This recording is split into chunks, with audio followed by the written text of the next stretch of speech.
Good morning. This is class 4 of the chapter Electricity. Today we are going to learn about solar power. So this is just a theory, so you can read through it.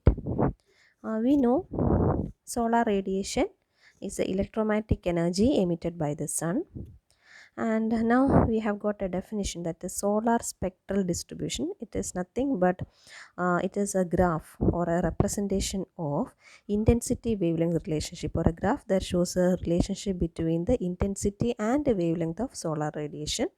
So from that solar spectral distribution, we can see that nearly about half of the radiation falls in the visible region, whereas the other half falls in the near infrared region. Now another definition is solar constant. It is a measure of amount of incoming solar radiation per unit area incident on a plane perpendicular to the radiation at a distance of 1 astronomical unit, and the average value is 1.361 kilowatt per meter square. So what is 1 astronomical unit? It is the average distance from sun to earth. It is about 150 million kilometers. So from here we have got two definitions. One is solar spectral, defined solar spectral distribution. The other definition is defined solar constant, and what's its value. See, this is a solar distribution, spectral distribution, that is a graph between solar radiation along y-axis and wavelength along x-axis. Now the spectral distribution outside the Earth's atmosphere is very close to that of a black body at 5900 Kelvin. So what happens is that when solar radiation passes through Earth's atmosphere, we know in Earth's atmosphere there are many particles like dust particles, air, gas, etc. So when the solar radiation passes through Earth's atmosphere, the spectral distribution will be distorted or disturbed due to various processes like absorption and scattering. That is, there will be absorption loss and scattering loss by atmospheric constituents. Now we can use the solar power for many purposes. One is used for the production of electricity using solar cells. The other one is used to heat water for domestic uses with the help of solar water heater. Then other one is used for producing drinking water from salty water with the help of solar desalination system. Then for other purpose is used for drying agricultural products using solar dryer. Then used for cooking foods without any pollution using with the help of solar cooker. Then for heating rooms and buildings with the help of solar heating. Then to provide sufficient warmth to the plants inside the greenhouses using or with the help of solar greenhouses. So from all this we can say that solar energy is the ultimate source of renewable and sustainable energy source for the entire world. Nowadays solar power is widely used for the manufacture of photovoltaic systems, especially solar cells. So we will go into more details about solar cell. Solar cell is nothing but a semiconductor device which converts sunlight into electricity by means of photovoltaic effect. This is very important. So what is photovoltaic effect? That is, on absorbing sunlight, that is sunlight has got photons, and when this absorption takes place or when photons are absorbed, what happens is that free electrons are produced in the semiconductor materials. These free electrons, you know, they are charge carriers, so they will flow through the circuit and are collected and finally stored in a battery that can be used at any time.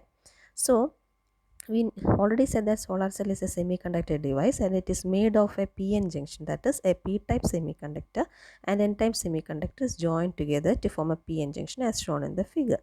See here, the bottom part you can see a p-type material and at the top you can see an n-type material. Now here see, sunlight always falls on the top, that is on the top of n region. On the top of n region there is a contact called grid, and it is mainly used for current collection. They are called current collection grid, that is they actually collect the charge carriers, that is electrons. So and that grid actually act as the see here, it is written here, a metal contact in the form of a grid is attached. It is attached and it is mainly used to collect free electrons. Okay, then another contact is taken from the bottom, that is from the p-type material, and that acts as a positive terminal. So terminal taken from the grid acts as a negative terminal, whereas terminal taken from the p region or from the bottom acts as the positive terminal of the solar cell. And in the figure you can see that like an external load, that is a battery, is connected in between the p and n regions. Usually solar cells are made up of silicon, but the only drawback of silicon is that it is highly expensive. So some another materials that are used are cadmium sulfate, gallium arsenide, etc. So using solar cells we can achieve an efficiency of up to 10 to 40%. Using silicon solar cell, the power derived is approximately about 120 watts per square meter. This is a solar panel connection diagram. The output voltage from a single solar cell is about 0.5 volts. So if you want to get a 12-volt output, then we need to connect how many solar cells? Nearly 12 by 0.5, that is nearly 25 solar cells has to be connected in series. These are some of the applications of solar cell. It's used for battery charging and solar inverters, and used in calculators, radio, street lighting and home lighting, railway signaling equipments, water pumping systems, etc. These are some of the advantages, that is direct conversion of light to electricity. There is no moving parts, no need of continuous attention, maintenance cost is low, no pollution, long life and highly reliable. These are the disadvantages: high cost, then storage of electricity, that is electricity produced in daytime has to be stored in order to use it at night.